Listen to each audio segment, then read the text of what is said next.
I was excited to actually have a Sunday off of work and was going to do some work on the apartment here, running some electric. And then I got a message about some guys that were broke down about 30 miles away, and it was, being a Sunday and they couldn't get anybody to help them.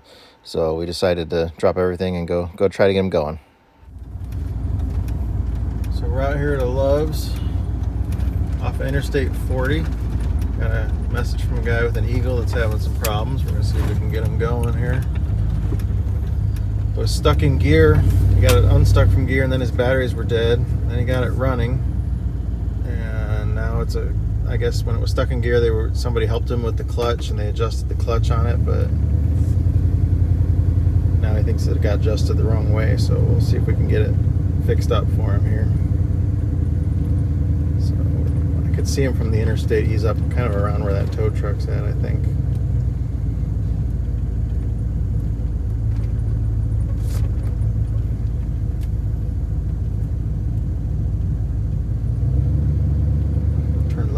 Truck, and then I think we'll see it. The other side of this white truck here.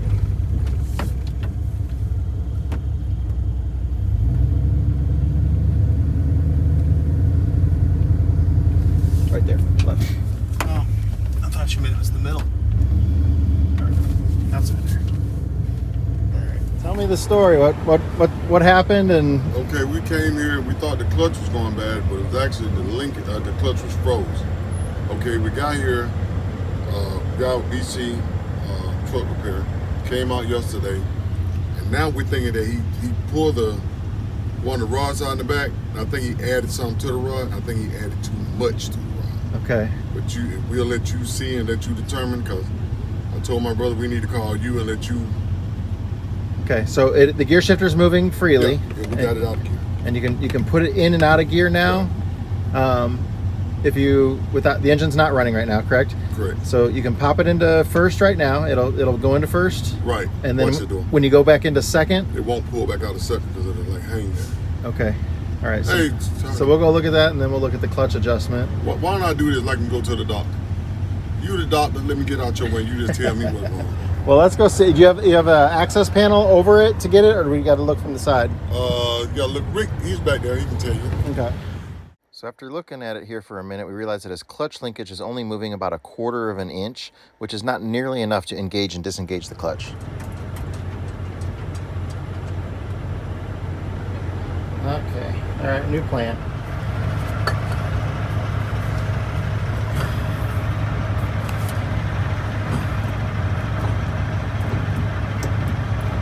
See, I can see the rod moving all the way up to right there by the wheels.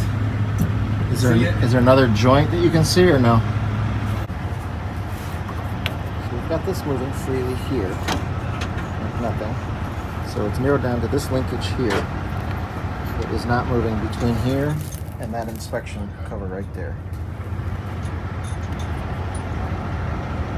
So the clutch pedal on the front moves the whole distance all the way to the floor and back, but it sees somewhere in the middle that we've located it to. The rods are bending out of the way to make it be able to move, so we got to figure out why it's not moving and get things freed up. But we've checked both ends, disconnected linkages, and we have full movement at both ends, so it is stuck in the middle. It's not returning on its own, but we got the distance now. So it needs a spring or something on it, probably? Something, yeah, there should be. So pull it back down as far as you can there. Is it coming towards you? So you have to pull it in order to get it to come back. Keep doing it.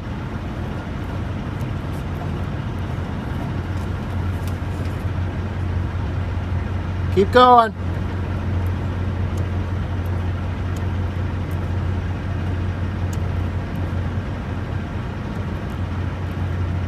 Where does it get to where the free play is kind of at? Is it when you're pulling it there, that's it right there?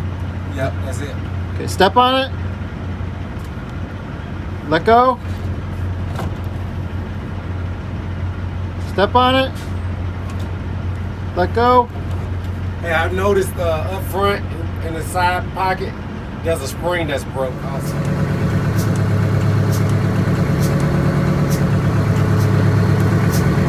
Is it going without your assistance now or no?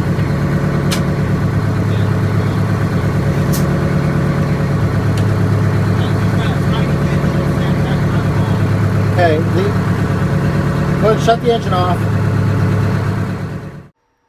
All right, so now we got the linkage moving, but now we need to adjust the clutch. And it's physically impossible to adjust the clutch and get it into adjustment because yesterday's genius mechanic came out to fix the problem. And instead of addressing what the real problem was, which was the linkage wasn't moving, he thought, well, let's cut their clutch rod and let's add a bolt to it and weld it so that it's longer than what it needs to be to get the clutch to work. But that's like opposite thinking. It needed to move more, so he increased the distance that it would have to move. It was just crazy. So now that we have it moving, we can't get it adjusted because this rod is way too long. I didn't bring a welder with me where I can cut it and weld it back up. So we're removing some of the adjusting length because the clevis pins are maxing out on the depth of these threads. So we're shortening it up. There's still plenty of thread engagement on here. So we had no option right now other than to do this. So we got to get this clutch back into adjustment by shortening the length of the rod back to what it's supposed to be and get everything adjusted. Several of them are really worn like this. It doesn't help. Every little bit adds play. So we replaced this one, just went to Tractor Supply here and got a 1/2 inch clevis. It's exactly the right size, fits right in there. We replaced this one, and then wasn't necessarily the problem, but we had so much play. 5 of these that are worn like this, it all adds up by the time it gets to the end. So it's in gear now. It's in gear. Let off just a little bit. You got the parking brake off? Next parking brake off. Parking brake off. Let off just a little. Okay. You want to try driving it in the parking lot? Come back around?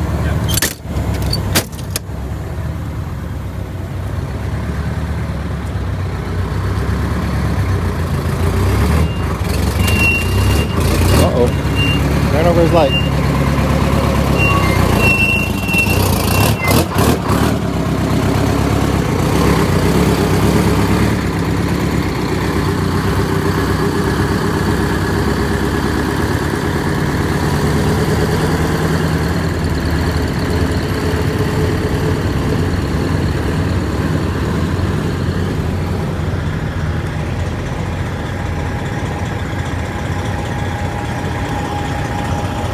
The bus ran that over. Wow, and it still works now.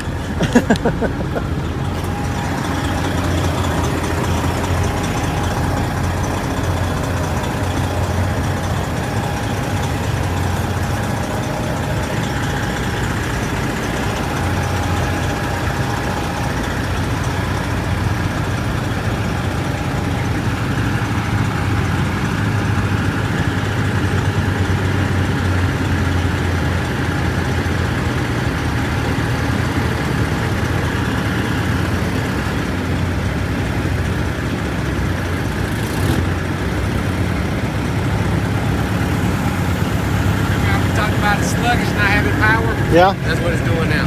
Okay. All right, let's try and get it parked back over here again.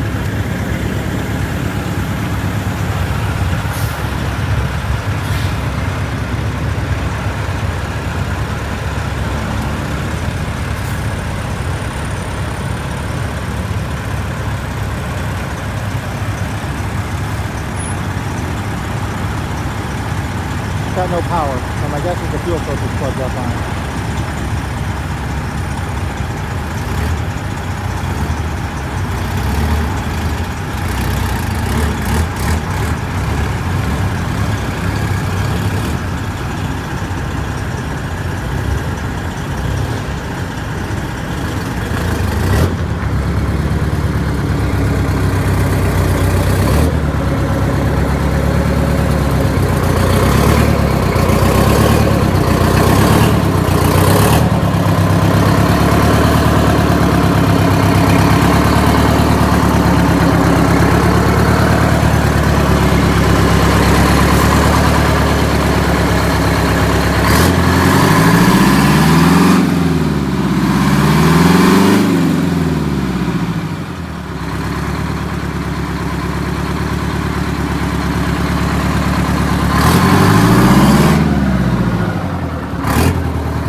it running out of fuel? Let's go and shut it off.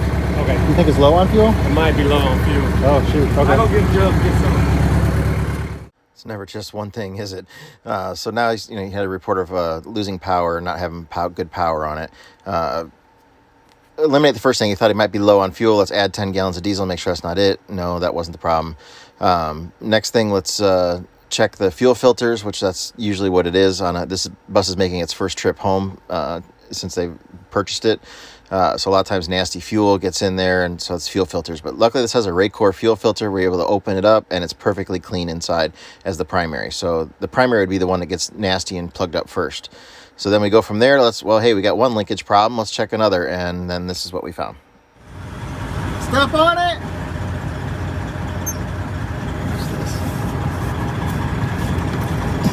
That much more is that. Okay, let go! Step on it!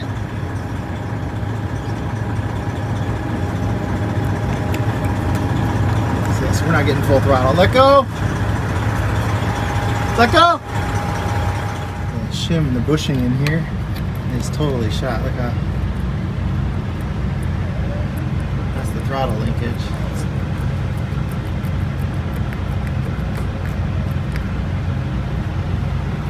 The bushing is totally shot in there. Wiggle. So the throttle is not getting anywhere near full throttle. About 60% of that throttle pedal is actually dead movement. So we're going to tighten up everything we can in here to get it so that it's moving earlier, and then we can get more travel out of it to try to get to full throttle with it. But this bushing is so bad that it's just tweaking inside there. And so, like I said, 60% of the throttle pedal travel is doing nothing.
Not good.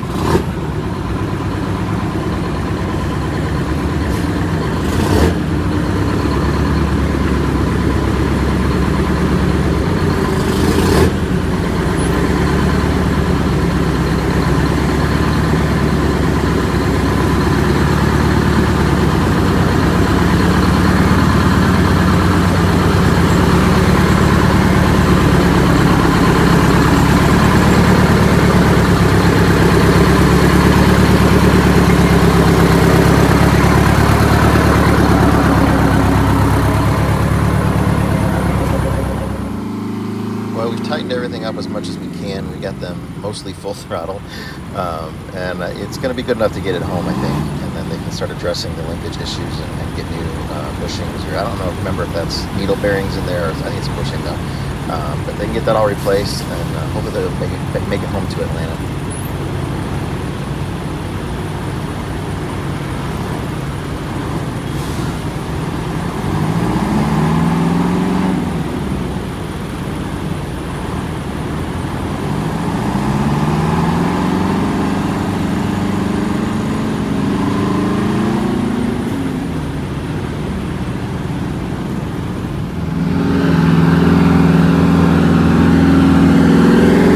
Like it's got power now.